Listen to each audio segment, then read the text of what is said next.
Okay, it's the art patient. Today I'm going to be talking about the relationship with Atheroma Plaque as you know it and what you've been led to believe. So I'm going to try and dissolve a few mysteries about Atheroma Plaque. Why does that mean anything to you? Because if you've had an heart attack, you've had one or you've got some, you've probably still got quite a bit of Atheroma Plaque. I don't want to frighten you about that, but you probably have, right? It's something we never really find out until should I say, the blood clot on top of it, the thrombi on top of it, right, falls off. Okay, that's what I'm going to be talking about today, guys. Welcome to the Art Patient. Like I say, if you haven't subscribed, subscribe, right? Blah blah blah blah blah blah.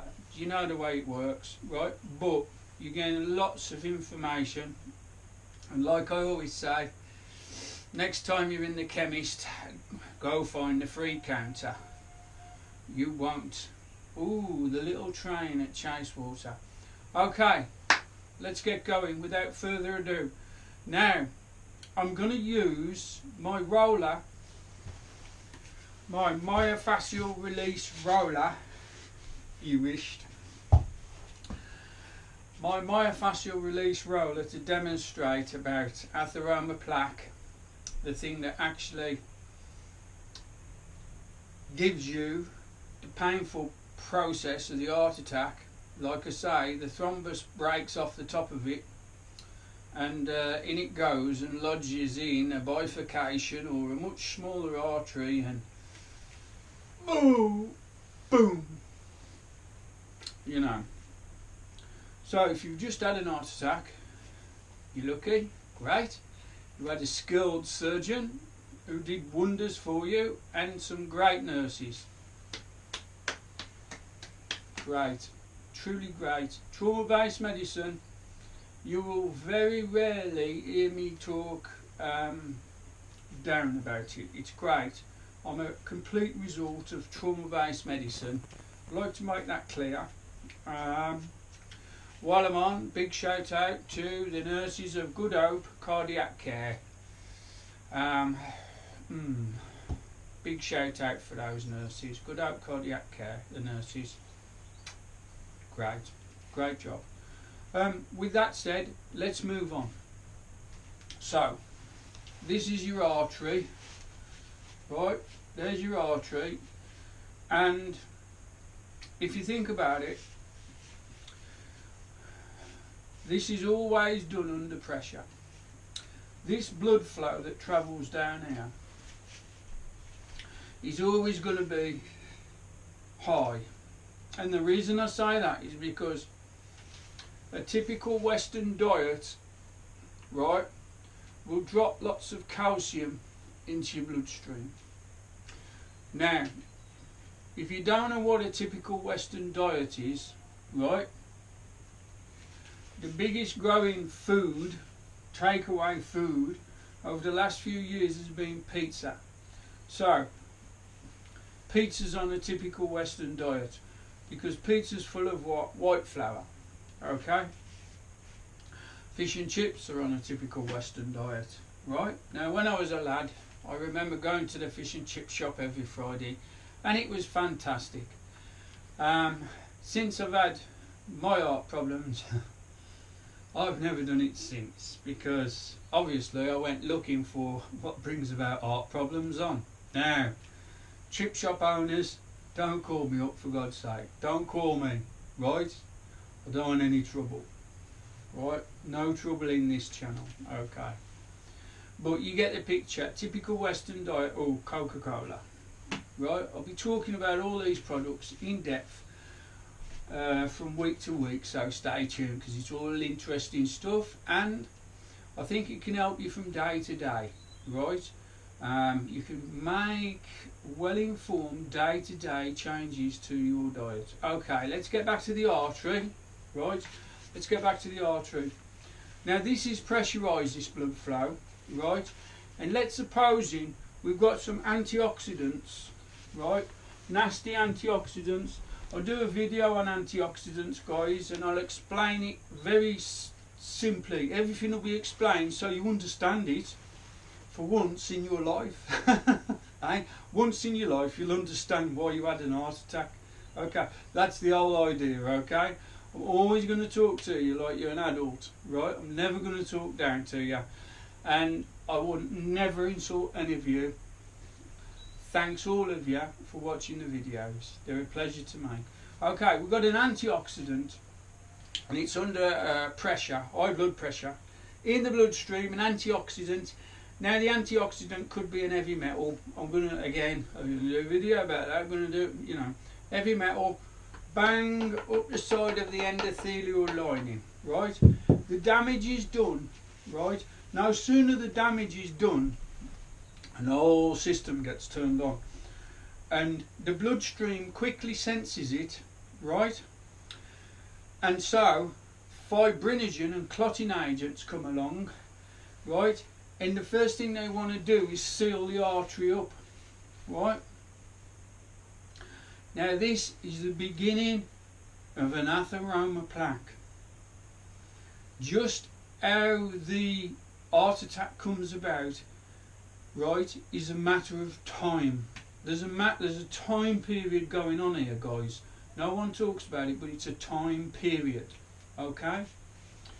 And this does link into the inter-art research that the Swedish professor of cardiology did. What's the name?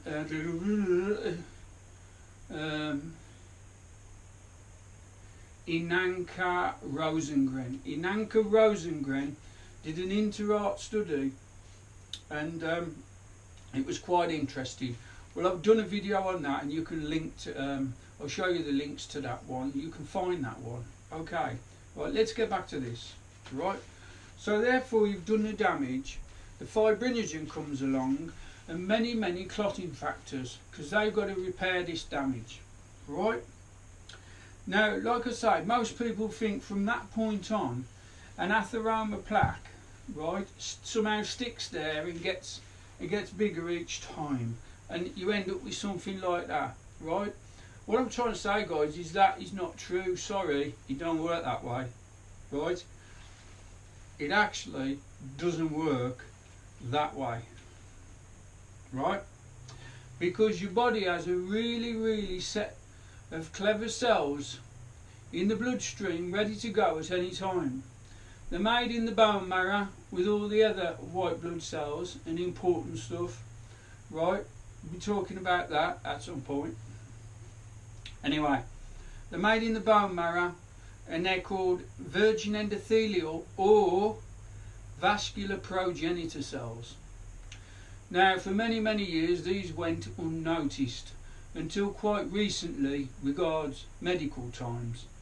And what vascular progenitor cells and genitals, progenitor cells do is they get involved within the blood clotting action, right? The actual production of the clotting agents, right? They stick to fibrinogen, right? And they actually get pulled within the whole mechanism of the atheroma plaque, right? They become the very last thing in the wall to go in. So the very last thing that fits in the wall that's been rebuilt from the damage of the free radicals. Did I say antioxidants earlier? I'm sure I did. The free radical damage, right? Right, the free radical damage, the last thing that repairs it, right, the last brick in the wall is the vascular progenitor cell. Now it's gone from a virgin endothelial cell to a mature cell that becomes the last piece in the endothelium, in that artery, within that artery. The rest of the substances, right, like PAI, it's plasminogen activator inhibitor, VLDL, which is a lot of people call it a cholesterol, right? It's actually a lipoprotein, very low density lipoprotein, gets involved in the action. So there's a cholesterol, guys, getting involved in the clotting mechanism. And the Dark Lord himself, right, look around when you mention his name, bad cholesterol, LDL, low density lipoprotein, right, as its real name. I won't call it bad cholesterol very often. So bad cholesterol gets involved as well and becomes LPA, another clotting factor inhibitor. And fibrinogen, and let's not forget von Willebrand's clotting factor as well. There are literally more clotting factors involved with the damage than I could ever learn, guys. Okay, so we'll stop there, okay, before it all gets too complicated. So everything gets involved and everything gets mixed together because, and here's the best bit, the vascular progenitor cells pull all these atheroma plaque together. And then if your lifestyle remains the same, they do it again and again and again and again. Your lifestyle remains the same after you've had the heart attack, or it's the lifestyle that brings it on. There was research done by the American Heart Association where they got a university involved to cut through atheroma plaques. And when they cut through the atheroma plaques, they noticed parts of it were young and parts of it were all different ages, and it had like a wavy band effect, as they cut through it. Responsible for this was the lifetime of the person, and that gives you an indicator that this is a thing that's brought on over a period of time, and it's my opinion that it's brought on with stress, right? It's brought on with stress. Now, the reason for this system in the artery regards to, if I damage myself now, right, the scab will form externally, the thrombus will form externally, and then when the cells are healed underneath, the scab will fall off. You can't have the falling off system in your arteries. It wouldn't work, because then, excuse me guys, then there'd be 1,000,000 times more heart attacks and 1,000,000 times more strokes, because the atheroma plaque in strokes tends to accumulate around the neck and the carotid arteries, so I've been led to believe. But if you had all these, now I know that's confusing, you've been led to believe that well, yeah, right, your thrombus, right, did break off and lodge further up, right, around your heart at some place or another within your heart, right? That is a fact, right? But what I'm saying is, this is a continual action, right? Now, if it was a one-off action, the thrombus would be pulled in, the atheroma plaque would be pulled in, right? The thrombus disappears, and like I said, a vascular progenitor cell is the last brick in the wall, right?